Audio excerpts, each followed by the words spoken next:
Hai guys, di Ngobrol Alarian. eh di sini dengan tema berdamai dengan sendiri, dengan diri sendiri ya, berdamai dengan diri sendiri. Maksudnya apa ya? Mungkin sebagian ada yang mengerti ya, tapi sebagian lagi mungkin bisa melihat dari konten YouTube ini. Saya pun sebenarnya saya tipe orang yang kadang nggak peduli omongan orang, tapi kadang-kadang tuh suka mikirin juga, istilah kasarnya baper lah gitu. Eh, Kalau menurut saya tuh yang paling penting adalah kesehatan mental dari diri kita gitu loh. Kadang kita enggak, saya nggak dengerin omongan itu, tapi ketika kita sendiri, ketika kita lagi di tempat tidur atau di masa-masa kita lagi down, kita jadi kayak merasa tuh omongan orang di kepala itu berbicara seolah-olah kayak menghakimi kita gitu loh. Di sini berdamai dengan diri sendiri, saya merasa bahwa harusnya kita bisa menerima dulu bahwa kita ini punya kekurangan.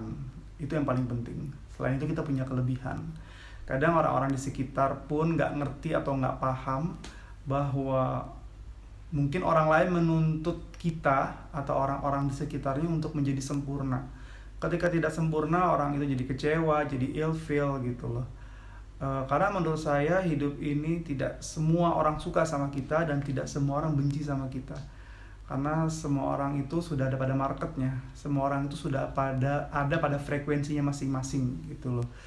Jadi di sini yang saya berusaha untuk pengen share bahwa jangan takut jadi diri sendiri. Ketika area sekitar pun tidak bisa menerima kekurangan kita, ya berarti mereka bukan dari kelompok kita gitu.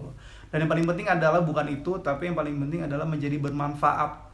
Ketika kita jadi orang yang bermanfaat, menurut saya orang sekitar, area sekitar pun akan mempertahankan kita.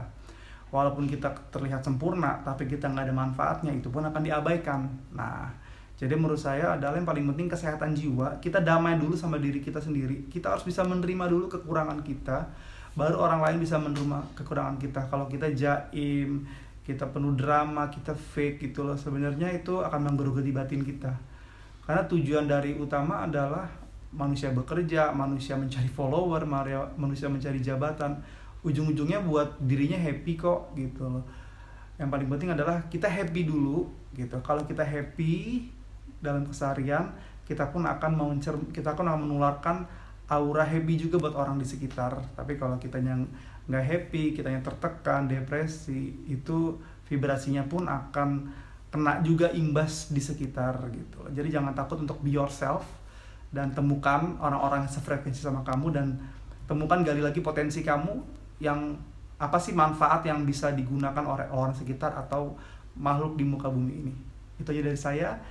Jangan lupa like dan subscribe YouTube channel saya Ngobrol Alarian. Thank you.